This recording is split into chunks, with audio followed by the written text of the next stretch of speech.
What is up, everybody? It's Frenchie Powell with Permaculture Northeast, bringing you guys a video on the pros and cons of deep mulch gardening.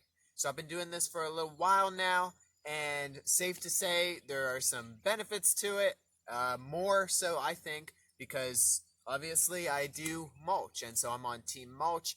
I'm going to share the reasons why, but there's also definitely negatives, and anyone who says this is a perfect system, no problems whatsoever, well, they're not entirely true about that.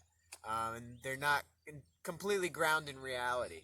So let's take a look at what are the cons to deep mulch gardening and what are the pros. Alright, so I've got my list here to keep me on topic and going straight forward with this. So let's go ahead and start with the cons and then we'll dive into the pros. Alright, so with the negatives, and we did a video on this earlier, the first one is slugs and pests. Alright, when you deep mulch garden, you make a habitat for a lot of little critters. Overall, systemically, that's a good thing. And in time, the prey and predators balance out. But that being said, if you're planting a lot of your plants directly from seed, you can get a lot of pressure, especially in those early years with a deep mulch garden, against those plants from slugs, from millipedes, and even some of your produce might even get nibbled on in those early years when your pest pressure is really high and your predators haven't risen in response yet. So pests would be one con. Another con would be finding sources of mulch. Alright, we were blessed here with the ability to have free spent hay almost as much as we want because of the horses on the farm. And so whatever they don't use, we bring over here and we cover our garden with a deep layer of hay. We've also had wood chips brought in from tree trimming companies, stuff like that. And a lot of people use wood chips because everywhere that there's trees, there's tree trimming companies in towns and cities, and they are more than happy to dump mulch for free wherever you want it. And so finding a local source is great, but it can sometimes be daunting if you don't immediately have one on hand. Number 3, remulching. Alright, after you have found a source of mulch and you manage to cover your whole garden in a thick layer of mulch, that starts converting into soil. If you use a finer mulch like hay, then that breaks down rather quickly. Wood chips take a little more time, but even they will break down. What it is all your soil organisms eating away at that buffet that you just dropped right on top of them. They are having a blast, and they are eating your mulch. And so your thick mulch, within a single year, can be down to just a very thin layer. We haven't remulched this path in a little while, and it doesn't take me long before I can hit soil. So we need to get on top of that. But remulching, yeah, so not only do you need to find enough mulch to cover your garden, but then as it gets depleted, you're going to have to cover it again. And that can be the majority, well, kind of majority, kind of halfway of the amount of labor that actually goes into this when you're talking about garden maintenance.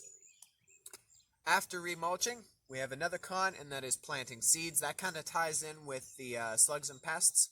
But depending on what type of mulch you're using, you can pull hay back and plant seeds just on top of the ground or in a thin layer of dirt. We have another video on planting seeds in a Ruth Stout bed garden, which focuses on deep mulching with hay. With wood chips, you have to pull back the wood chips and put them on the dirt or in the dirt and have them germinate that way. Never plant seeds into your mulch medium itself. They will germinate potentially, but then they just won't grow. They need contact with soil. So planting seeds can be a little difficult, but it is absolutely possible. 2 more cons that I'm going to cover. One is the soil temperature in spring is cooler. Now it also goes warmer into winter, and we'll get to that. But the importance behind this is when it comes time to planting in spring, when seeds are germinating, you want warm soil temperatures for the vast majority of seeds that you're going to plant. And if that's the case, and the soil is still cold from winter, you're going to have a longer time until, and it's only about maybe a week and a half until your soils warm up. Now you can speed that process along by in the spring pulling back the mulch, exposing it to the sun and the air, and that'll warm it up faster. People do that. But it does kind of shorten the spring season a little bit with how soon you're able to get seeds planted. But in fall, you don't get the benefit too much of the soil being warmer longer unless you have perennials, because in fall, it's the frost that comes that'll kill your plants. And it's the cold that'll kill it. And it doesn't care what the soil temperature is, it'll kill the greens. So, slightly shorter season, but that is workaroundable. I like it. Uh, and you can go with it. The other con, and the last one I'm going to cover, and this really applies to anybody using hay, and even if you decided to use straw. I have things about straw. It's not very nutritious for the soil, but anyway, this applies to you, this applies to us. If you're using hay, it has a very high silica content. Grass does. Grass has a very high silica content, and the benefit to that is grass can grow in direct sun, and it loves it. The reason why is that high silica content reflects a lot of sunlight. So if you cover your whole garden with hay mulch, it reflects a lot of that sunlight. Now that can be great for a plant that loves a lot of sun, a lot of heat, because it's getting a double dose, as it were. Like the sun's hitting it from the top, and then it's hitting it from the bottom. Walking on it, or for plants that don't like their greens having a super high temperature, it can be miserable. We have scarlet runner beans, and they're in direct sun, and they don't like it come height of summer because they just get blasted with heat, and they prefer cooler weather. It keeps the roots nice and cool. It keeps the roots cool, but the surface vegetation gets blasted because of the excess heat. And if you're walking in your garden on a hot summer day, you will soon learn that you want to do it only in the mornings and evenings because it's so hot. So I would list that as a con as well. Otherwise, if you think there are more cons to this method, shoot them in the comments below. I'm sure I didn't get all of them. But going into the pros, why, with all those cons, do I still mulch my garden? Well, here are the reasons. Number one, no more rototilling. Alright, that's a big one. No more fossil fuels or, back-breaking hoeing going on to take care of getting the dirt turned and trying to keep it loose. Alright, we haven't rototilled this garden in 3 to 4 years now. And yeah, it still grows fine. This no-till method really saves a lot of labor, saves a ton on gas, and it works. So that, I would say, is one of the biggest ones. I don't have to worry. And I grew up rototilling, so I know what goes into that. I don't need to worry about the spacing between rows, that I can get the rototiller or hoe in between without damaging the roots. The soil doesn't bake and dry in a single day anymore, and so a lot of benefits to that. Less weeding. Notice I didn't say no weeding. Sometimes if you watch some people say deep mulch gardening means you don't have to weed ever, that's not true, okay? We do get weeds. Some weeds will poke through deep mulch. Weeds like Canadian thistle or types of runner grasses, they can get through deep mulch. A solution to that is pull back the mulch, lay the plant flat, cover it again. Or just throw more mulch on top of the weed. Any plant starved of sunlight long enough will die. And then it just becomes more fertilizer for your deep mulch. And so there's ways around that. But the main weeding comes in once your mulch gets depleted and it gets real low from those soil organisms. Then you'll start to have weeds poking through because the seeds on the soil level are able to reach the light. It's not tons of weeds, but you get some here and there. It just tells you need to mulch more. No watering. Now this comes with a little asterisk, alright? Depending on your climate, if you are in the middle of a desert or the middle of a dry season and you haven't had water in weeks to months, feel your soil. You may want to water. That being said, we just came out of a 2-week long spell of no rain, and there are many times throughout the year in our area here in south central Pennsylvania, especially with climate kind of changing these past years. It's getting hotter and less frequent rains. But we'll come out of spells where our lawn is shriveling. Any plants around the property that aren't in mulch start drying up. Anything that's not perennial, that doesn't have deep roots. And we'll look at our garden, and our garden is fine. All right, it does perfectly well without watering.